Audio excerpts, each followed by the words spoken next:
The Trial of Cardigan Jones, written and illustrated by Tim Egan.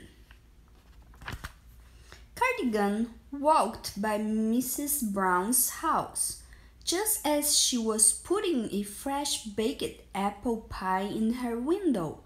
Cardigan loved pies. He walked over and smelled the pie. A neighbor next door saw him, and milkman drive by saw him too. Cardigan was new and tall, and they weren't sure what he was up to. A moment later, Mrs. Brown came back to the window and the pie was gone. She was so upset. She called the police. She told them that she'd seen a moose just a few minutes before, so they drove around the block and stopped Cardigan. Noticing that he had pie crust on his shirt, they arrested him, even though he insisted he hadn't stolen the pie. A judge and a jury were chosen to decide if he stole the pie or not. The neighbor and the milkman were called as witnesses. Cardigan's trial started the next day. Mrs. Brown took the stand first. "Is there anyone in this courtroom that you saw the day the pie disappeared?" the judge asked her. "Yes," she said. "That moose over there," she pointed to Cardigan. There was a murmur from the crowd. "He did it! He is guilty!" someone said. "We don't know that yet," said the judge. The rabbit then took the stand. "Did you see anyone near the pie?" the judge asked the rabbit. "Sure did," said the rabbit. "That moose right there. He stole it."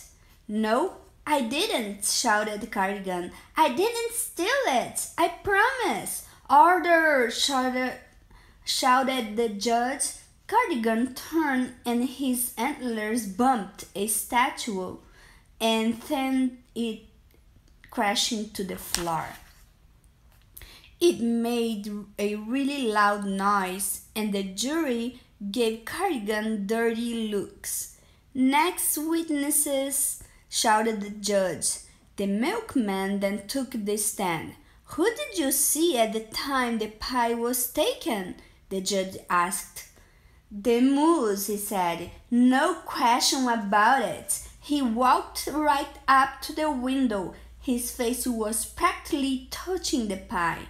By now, some folks were convinced that Cardigan took the pie, even though the judge kept saying, "We still don't have any proof."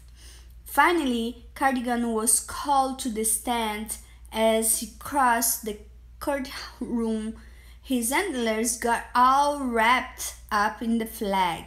It took him over a minute to get untangled. "He is a troublemaker," declared a gopher. Others nodded in agreement as the judge asked, "Well, Moose, did you walk up to the pie?" "Well, yes, but just to smell it," said Cardigan softly. "I knew it," shouted a goat. Look him up." "Lock him up." "Order," commanded the judge. "Order in the court." "But I didn't take it," insisted Cardigan. "Honest." He stood up and his antlers knocked the judge's gavel to the floor.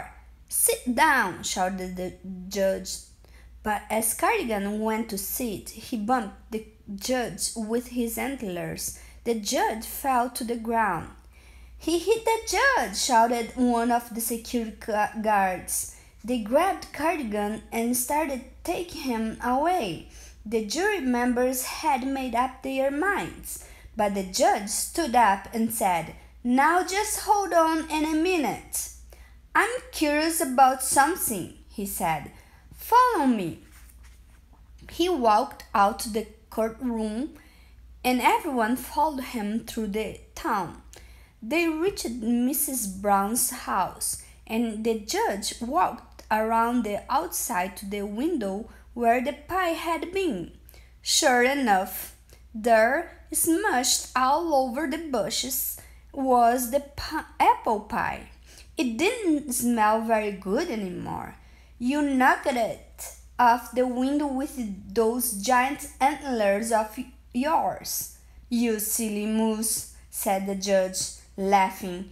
It was an accident.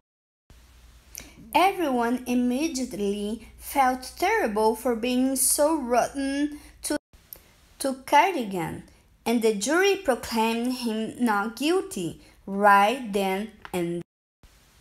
To make it up to him, they had a party in his honor, and Mrs. Brown's baked a pie especially for him, even after he broke her favorite vase.